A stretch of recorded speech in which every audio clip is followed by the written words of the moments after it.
"1,000 years ago, the ancient kingdom of Zazzau was established, with Zaria as the seat of the throne. The emirate is geographically situated in the heart of northern Nigeria, with a land area covering approximately nearly 21,000 square kilometers.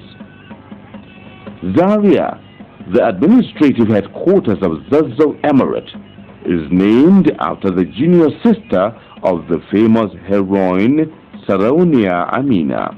Zazzau itself predates the Fulani Jihad.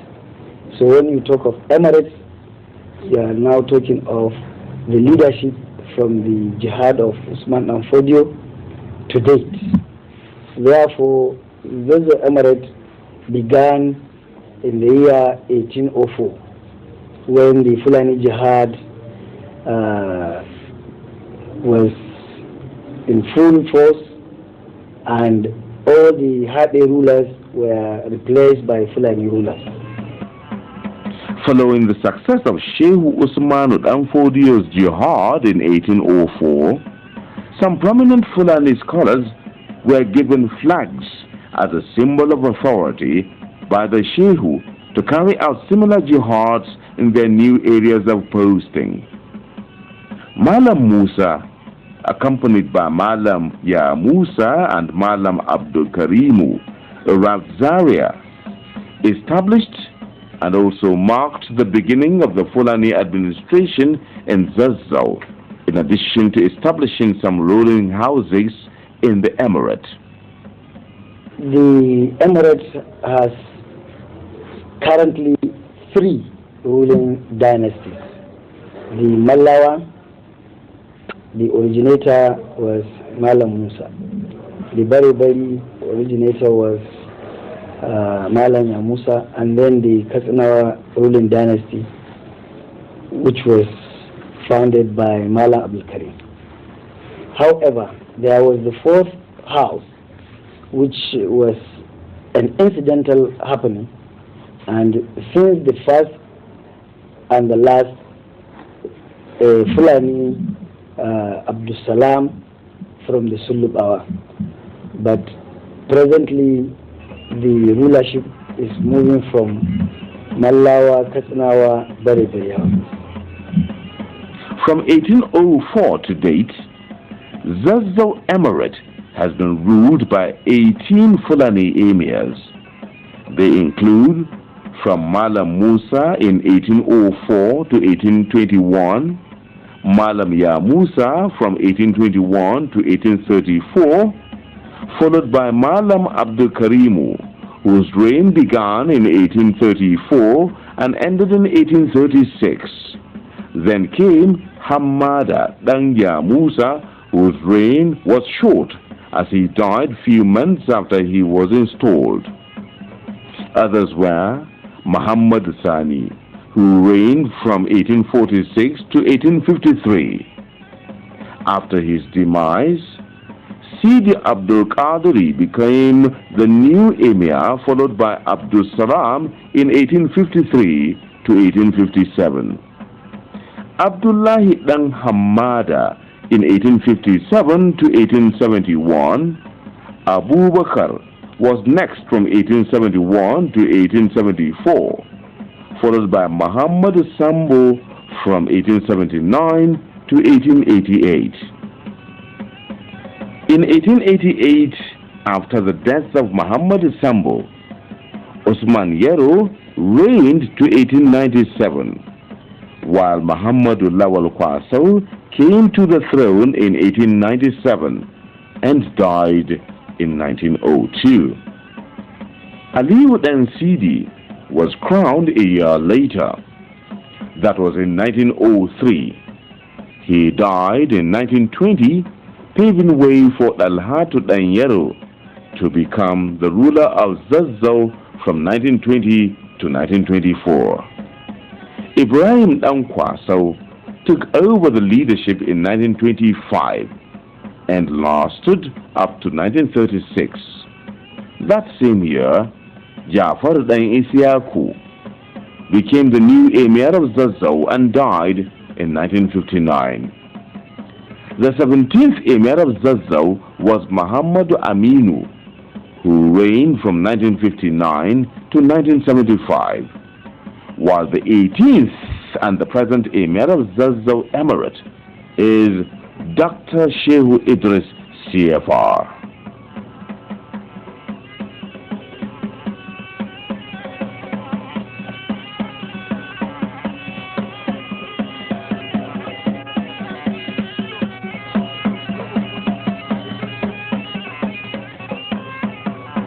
The stool becomes vacant when an emir dies. As soon as such a thing happens, there is traditional council responsible for selection of new emirs, and these council, called the kingmakers, they form part of the emirate council. They sit with the emir, but as soon as the stool becomes vacant, these members of the kingmakers will be summoned to a meeting under the chairmanship of Wazir in Zazzau. And the membership of this kingmaker council consists of the chairman, who is usually the Wazir in Zazzau, who is always the senior councillor during the emirate council meeting. Then there is Fagat in Zazzau, there is Makamat Aremi, and then the two imams. We have Imam in Jum'ah and Imam in Kona. These are the members of the Kingmaker Council of Zazzau Emirate. They sit and they take nominations from the three ruling houses in Zazzau. They make their selection. The person who is best according to their own judgment, and pass it on to the government of the day for final vetting and appointment.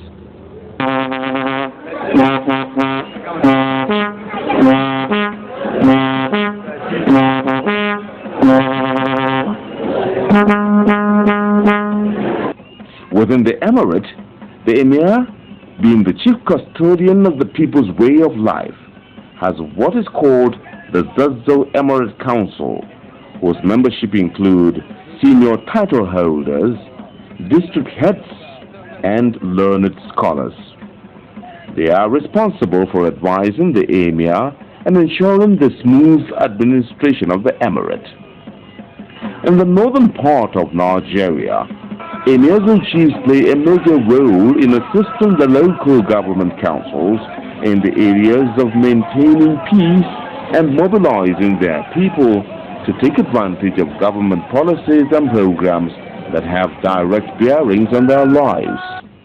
The local government administration does not erode the work of traditional rulers at all, as local government has its own role to play at the grassroots level, while traditional rulers are working as well for the members of the communities. We work with the religious leaders, we work with the politicians, we work with members of different trades at the grassroots level. So as custodian of culture and tradition, we work along with all members of communities, while local government are doing everything possible for development at the grassroots level.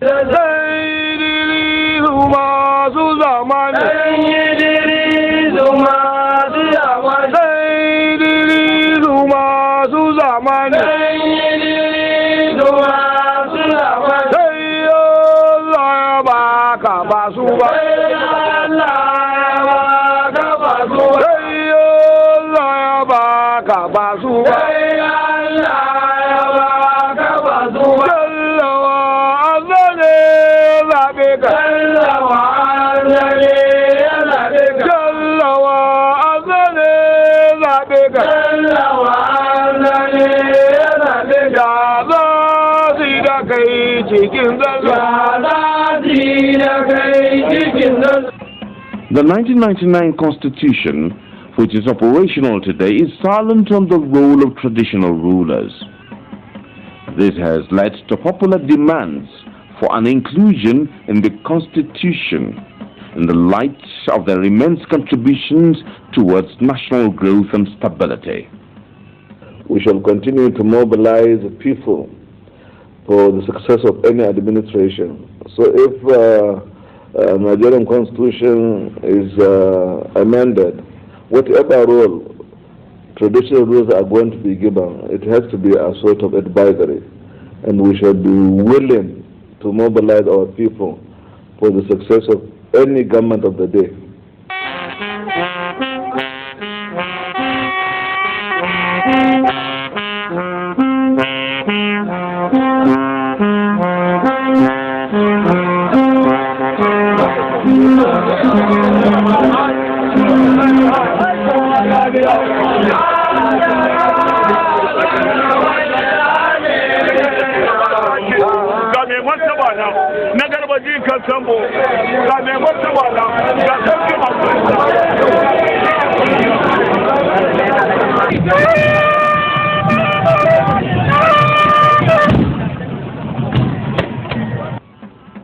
The inroad made by Western education and the effect on ways of life has greatly affected perception and attitudes towards cultural values.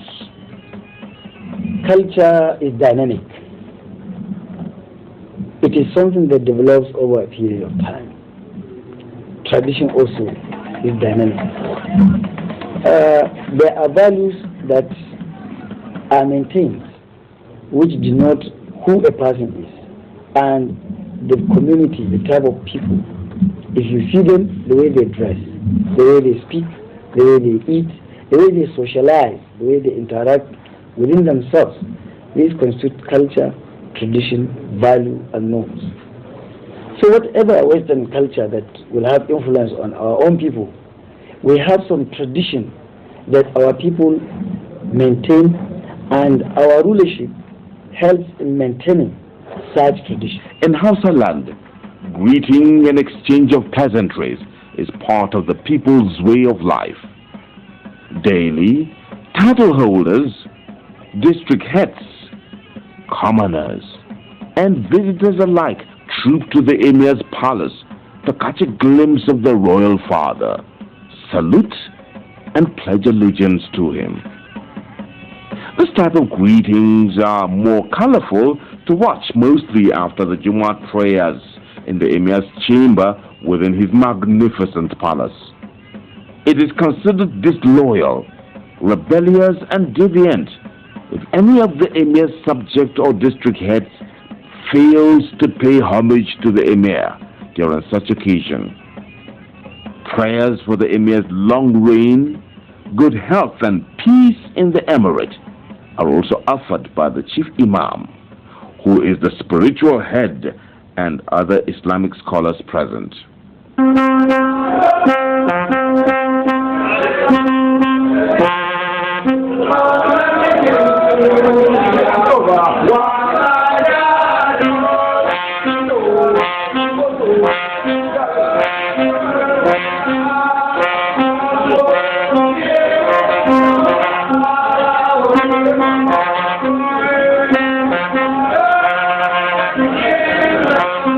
Islam is the dominant religion of the people of the emirate, and therefore has great influence on the people. Friday prayers, Eid al-Fitr and Eid al-Kabir provide a rallying point for sons and daughters of the Emirate who troop home on such occasions to join their family members for the celebrations, as well as pay homage to their Emir, Dr. Shehu Idris. The tourism potential of these festivals cannot be underestimated, as foreign diplomats and foreigners from all over the world come to Zaria, the ancient capital city of Zazzau Emirate, to watch the cultural events.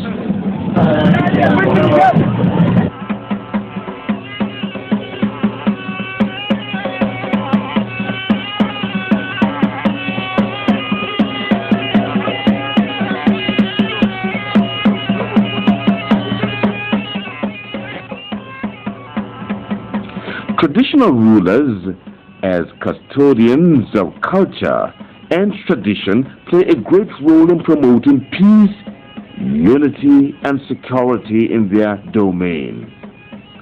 But doing so in recent times has been a Herculean task, largely due to some extraneous factors.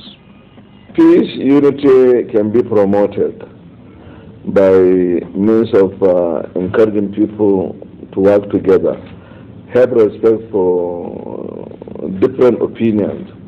Even if you are a politician, when you contest for an election, after election, your ambition or desire is to develop the area that you are working for. And if people will be allowed to work like that, that will be peaceful coexistence. We should allow people to worship in accordance with their religion. There shouldn't be any discrimination whatsoever. In the Zazzau Emirate system, district heads and some title holders, who are also of the royal lineage, are delegated administrative responsibilities in order to ensure the smooth running of the emirate. The emir is our chief. That is to say, he is the chairman of the traditional council in his own domain. And Emir of Zazzau is the chairman of Kaduna State Council of Emirs and Chiefs. All the district heads that are in Zazzau Emirate are directly responsible to the emir. He assigns all the district heads to their respective districts. Right now we have about 88 districts. These district heads have people under them. They have the daily routine work of overseeing the people, reporting to the emir, and they have the routine interaction with the local governments that they are working under. So that is one aspect of the relationship. The second relationship is if there are instructions from the state government or from the federal government that they want to go down to the communities, the emir usually calls us to a meeting and he informs us and he gives us directives, and we go back to our respective districts and we implement whatever instructions that are given to us, and we do feedback to the emirate directly through the secretary to the council to the emir. And there are other issues where it is not only the district head that are involved. That is why we come to the next batch of people under the emir, that is the title holders who are not district heads. In Hausa we call them Hakiman Karaga. These district heads or these title holders do not have people under their domain. They don't have domains, but they are assigned whatever responsibility the emir wishes. For example, there are public functions that relate to health, education, social development, youth, sports, whatever activities that the emir may be invited, the emir can choose among his own title holders to represent him. Though with no specific role for them in the 1999 constitution, the Emir of Zazzau, Dr. Shehu Idris, being the royal father and custodian of his people's tradition and custom, is highly respected. To all level of government, the Emir gave his advice. Well, my piece of advice to government at all levels is that when people are elected, they should always remember that those who have elected them because they have confidence in them to go and work for them. So they should be honest, and they should serve as good example when they are there. So we have three arms of government, that is executive, judiciary, and legislature. Legislature is supposed to make law. They should be allowed and be given free hand to enact any law for the country without any hindrance. And then we should encourage the rule of law through judiciary. So the same arm of government should work together with coordination. As long as that is done, Nigeria will continue to be peaceful. And then my advice again is after the three arm of government, there has to be encouragement to civil service. Civil servants should be given free hand to work in accordance with their profession. Sometimes we go to overseas to invite people for technical advice when we have the right and well-qualified civil servant to do it. So we should give them free hand and give them good condition of service and give them incentive for promotion and better condition of service so that they can work together to help the nation. If they are given the opportunity, they must have commitment to whatever duties they have found themselves to be carrying out. As long as that is done, Nigerian government will make a real progress and will make a real development at all times.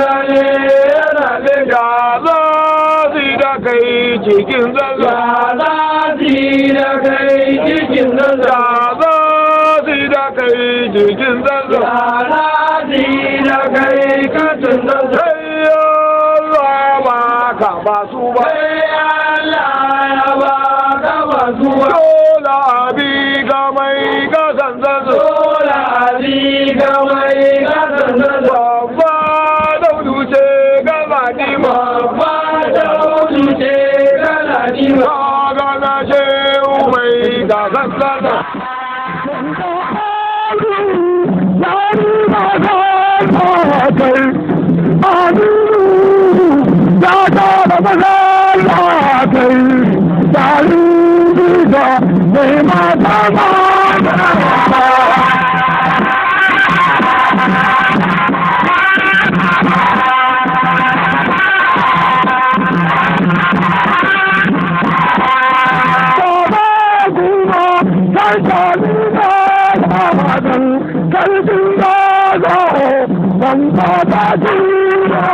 Bye.